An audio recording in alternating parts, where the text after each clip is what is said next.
Bonjour YouTube, je suis Sébastien et aujourd'hui je vais vous montrer comment changer la pile de la télécommande des nouvelles Mini F55, 6 et assimilées. Ce charmant message vous y invite sans discussion ni négociation. Il vous faudra des piles plates CR2032, il n'en faut qu'une mais ça se vend par paire. Vous pourrez toujours faire les deux clés si le cas se présente, puisque dans le cas présent l'une des deux a lâché plus vite que l'autre. Et avec un tournevis plat sur lequel je mets un peu de scotch pour éviter de marquer le plastique avec les bords du tournevis, on va pouvoir démonter la clé.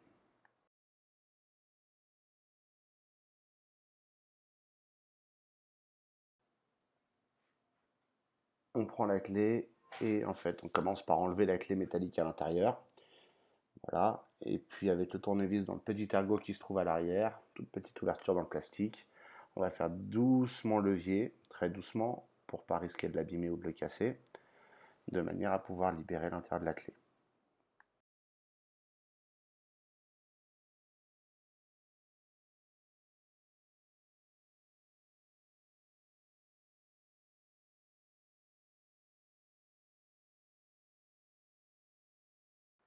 En y allant doucement, ça finit par venir, et on peut alors enlever le petit bout de plastique qui est tenu donc par ces ergots que vous voyez.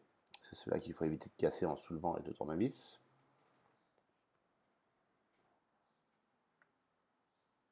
Voilà ce qu'on trouve à l'intérieur de la clé.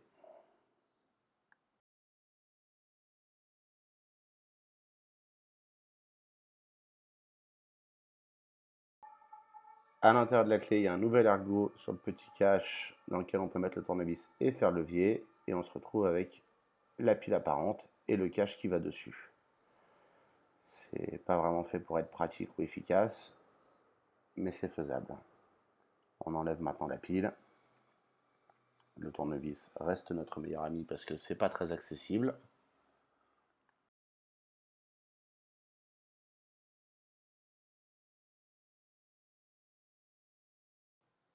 Il faut maintenant les CR2032 et là, en tout cas pour ce packaging là, il vaut mieux prévoir un couteau ou des ciseaux parce que c'est vraiment pas fait pour être pratique ou rapide.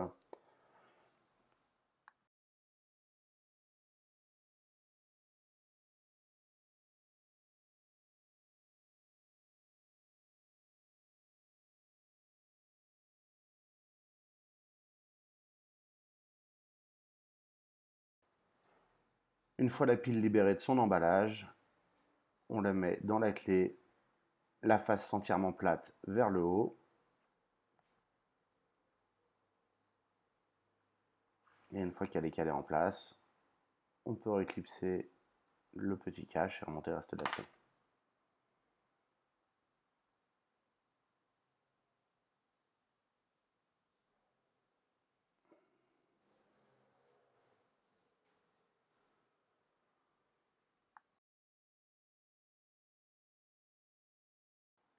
Et on termine par le cache extérieur, qu'il suffit de présenter délicatement et une petite pression pour l'emboîter. Voilà. On va quand même vers la voiture pour vérifier que ça fonctionne, mais a priori, plus de problème pour quelques années.